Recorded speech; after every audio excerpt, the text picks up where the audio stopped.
Vriende, ons lees uit Romeine 12 net 2 verse. Maar ek gaan hom vir julle lees later in die boodskap, Afrikaanse boodskap en in the message ook. So ons gaan die 2 verse mooi lees. En nou doen ek 'n beroep op julle broers op grond van die groot ontferming van God. Gee julle self aan God as lewende en heilige offers wat vir hom aanneemlik is. Dit is die wesenlike van julle godsdiens wat julle moet beoefen. Julle moenie aan hierdie sondige wêreld gelyk word nie, maar laat God julle verander deur julle denke te vernuwe. Dan sal julle ook kan onderskei wat die wil van God is en wat hom goed en aanneemlik en volmaak maak. Nou ek weet ek het al 'n paar keer gepreek oor Gideon. Maar ek hou van Gideon. Gideon is 'n ou wat 'n gewone man soos ek en jy was.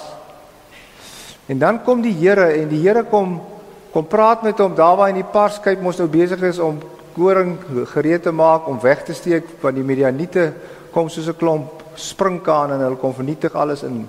Waarom sê hy kom vreet alles op?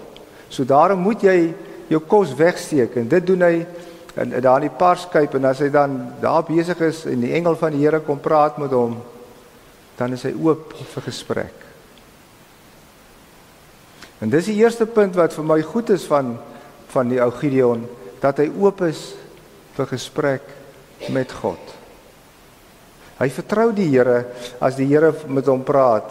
Hy luister na die Here. En dan, as die Here begin onderhandel met hom, dan vertrou hy die Here redelik vinnig. Hy het 'n paar voorwaardes, maar dis normaal. Maar hy vertrou die Here. En dan gebeur dit dat hy mos nou die klomp manne bymekaar kry en hulle moet die rowwe Midianiete aanvat en op die ouend moet hulle aanval net met 300 man. Hierdie reuse mense wat hy moet beklei, wat baie meer as hy is. Maar hy moet die Midianiete aanval met net 300 man. En dan gaan die storie mos nou, en ek vertel as prins nie die storie in detail, julle ken dit, dan gaan die storie mos nou dat hulle slaan op kruike en hulle maak die lot wakker een nag, en dan skrik die Midianiete so groot, en dan begin hulle mekaar doodmaak. So dis nie die swaard van Gideon en sy manne wat die manne doodmaak nie, dis God. En dan as hulle vlug, dan sê die Here vir hom, vir Gideon en sy manne, volg hulle, sorteer hulle finaal uit, maak hulle dood. En dan begin Gideon twyfel. In sy voorspoed, dit gaan goed man, hy weet die veldslag, hy sorteer hierdie Midianiete uit vir een en vir altyd, maar ewe skielik verloor hy sy moed. En dan klop hy aan by die ouens van Efraim en sê, julle kom help gou asseblief man, ons sort gou die Midianiete uit. En dan sê die ouens van Efraim in die begin, ja, dis reg.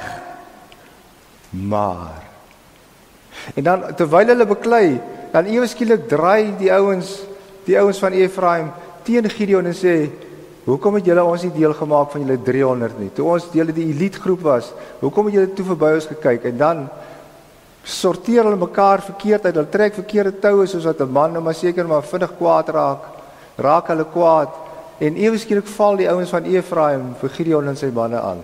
Kan jy dit glo? Kan jy dit glo? Hulle moet so doen, nou sorteer hulle eers hierso 'n geveg uit.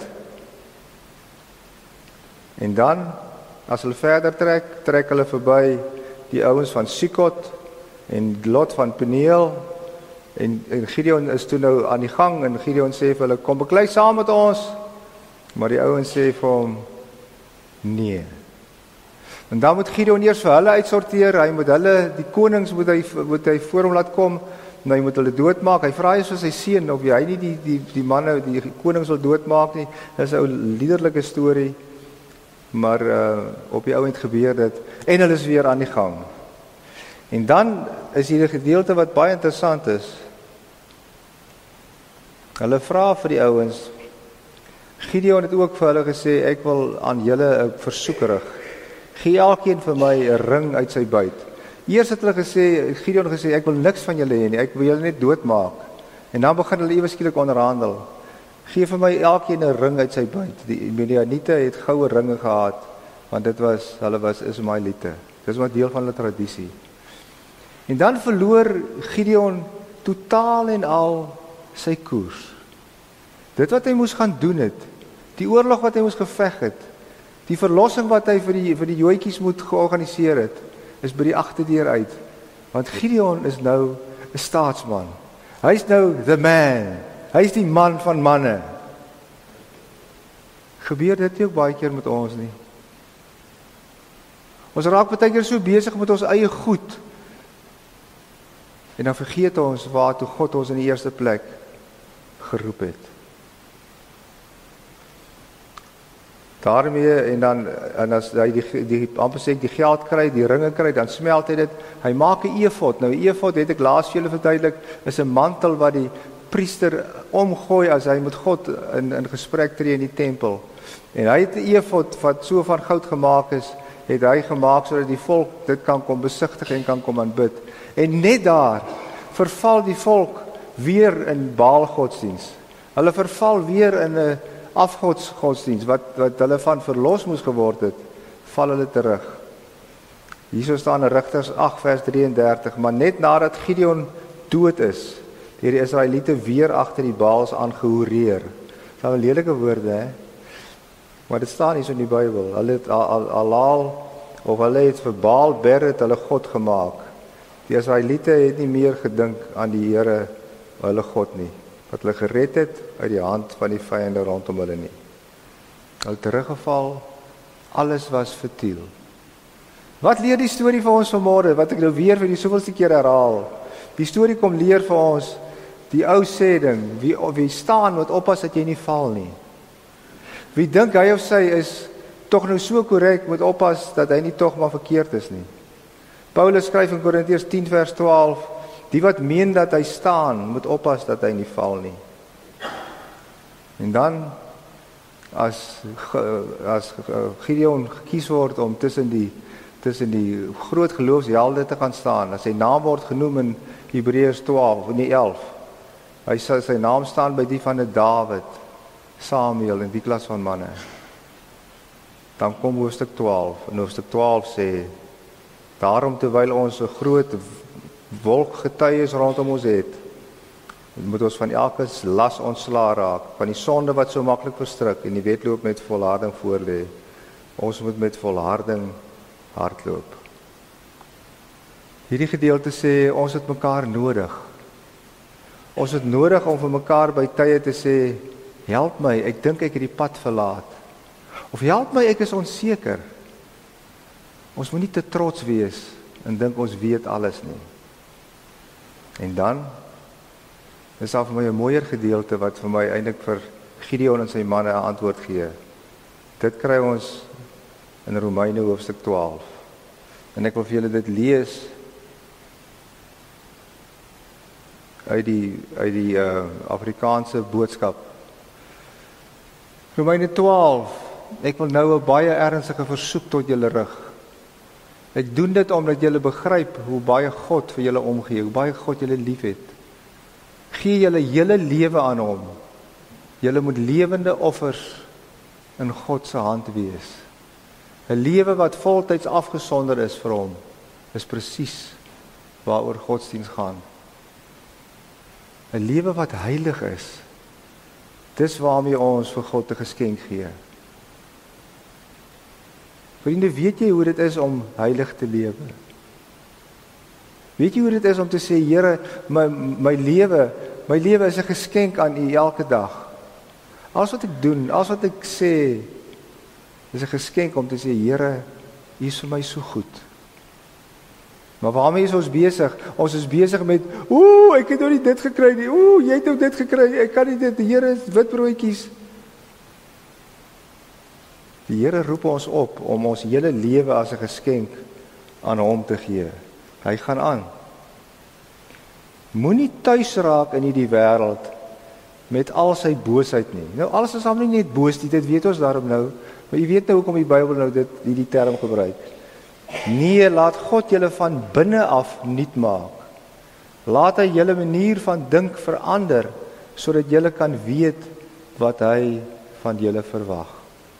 Dan sal julle ook weet wat sy wil is en hoe julle julle lewe elke dag aan hom moet oorgee. Die Here soek 'n lewe van gehoorsaamheid, maar meer as dit, 'n heilige lewe. Kyk hoe mooi Eugene Peterson se message boodskap sê dit verskriklik mooi. So here's what I want you to do. God helping you. Take your everyday, ordinary life, your sleeping, eating, going to work, walking around life, and place it before God as an offering.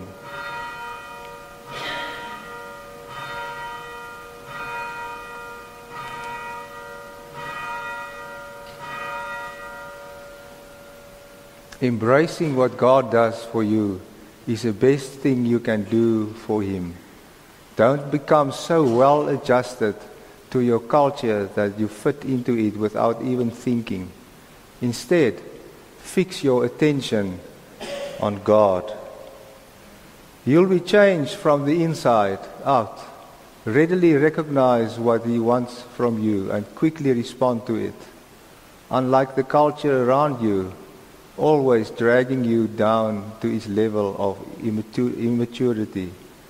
God brings the best out of you, develops well-formed maturity in you. Vir my is die mooiste dit hierdie wat hy in die begin sê. Take your everyday, ordinary life and place it before God as an offering. Dis mooi, né? Dis ongelooflik mooi.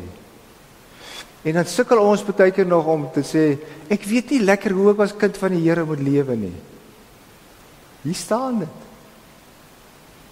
Paulus skryf aan die Efesiërs, dan sê hy, die goed waaroor die sondaars praat, julle moenie eers daaraan dink nie. Dit moet by julle verbygaan. Ek en jy word geroep om heilig te lewe. Die wonderlike van Gideon se storie is dat hy die getal of dan nou die lys maak van geloofshelde in die Nuwe Testament. Wat vir 'n mens wys hoe groot God se genade ook is. So hierdie genade, vriende, hierdie genade tyd wat die Here vir ons gee, moet ons gebruik om vir die Here te vra, hoe moet my lewe lyk? Hoe moet my lewe lyk as oupa en ouma? Hoe moet my lewe lyk as pa en ma? Hoe moet my lewe lyk as kind, as tiener, as kleuter?